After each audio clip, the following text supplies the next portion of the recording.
پیدائشی غصے والا ہوں، میں غصے والے خاندان میں ہوں، میں متکبر خاندان میں ہوں۔ جو انسان یہ سوچتا ہے کہ میں پیدائشی فسادی بندہ ہوں تو اس بندے کی کبھی اصلاح نہیں ہوگی۔ پہلے ذرا اپنے ذاتی نگاہ درست کر دیجئے۔ وبه قال حدثنا عبد الله بن محمد بن جعفر قال حدثنا الحسن بن ابراہیم بن بشار قال حدثنا سلیمان بن داود ابو ایوب قال حدثنا سفیان بن علیینہ قال كان رجل يقول کہ کبھی کوئی انسان یہ کہہ رہا ہوتا ہے علمی بصالح نفسی علمی بفسادها۔ اس کا میں اپنے الفاظ میں ترجمہ کروں گا، یعنی کوئی انسان یہ کہہ رہا ہوتا ہے کہ میری اصلاح امپاسبل ہے، میں ٹھیک نہیں ہو سکتا، کہ مجھے اپنے بارے میں پتہ ہے کہ میں پیدائشی فسادی بندہ پیدا ہوا ہوں، پیدائشی غصے والا ہوں، میں غصے والے خاندان میں ہوں، میں متکبر خاندان میں ہوں۔ تو کچھ لوگ ایسے کہہ رہے ہوتے ہیں نا، یعنی کہ جب انسان کوئی کام نہیں کرنا چاہتا تو پھر وہ اپنے خاندان پہ یا اپنے اوپر کوئی بات کرنا چاہ رہا ہوتا ہے کہ یہ کام میں نہیں کر سکتا۔ تو فرمایا کہ اس خیال کا جو بندہ ہے نا، ایسے انسان کی کبھی اصلاح نہیں ہو سکتی۔ جو انسان یہ سوچتا ہے کہ میں پیدائشی فسادی بندہ ہوں تو اس بندے کی کبھی اصلاح نہیں ہوگی۔ پہلے ذرا اپنے ذاتی نگاہ درست کر دیجئے۔ اب کیا ترجمہ ہوگا کہ کوئی انسان یہ کہتا ہے کہ علمی بصالح نفسی، میرا جو علم ہے نا میری نفس کی اصلاح والا، وہ کیوں نہیں ہو رہا؟ علمی بفسادها، کہ مجھے پتہ ہے کہ میرا نفس کیا ہے، فاسد ہے۔ وبحسب امرئ من الشر،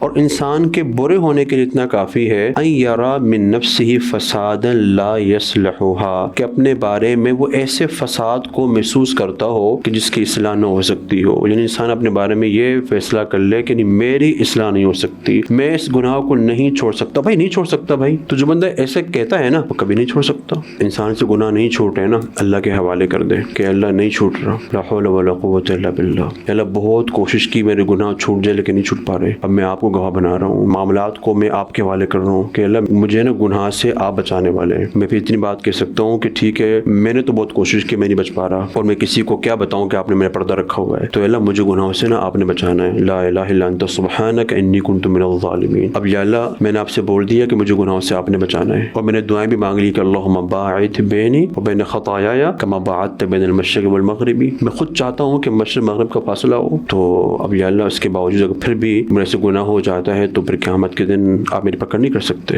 میں آپ کو یاد دہانی نہیں کرواؤں گا۔ پھر یا اللہ میں نے آپ کو کہا ہے کہ مجھے گناہ سے بچائیں آپ۔ تو ڈرامہ اور ہوتا ہے، حقیقت اور ہوتی ہے۔ جب انسان خلوص سے دل سے باتیں کرتا ہے نا، پھر اللہ تعالیٰ بچا دیتے ہیں۔ پھر ایسے مواقع آتے ہیں انسان کی زندگی میں کہ گناہ ہو جائے۔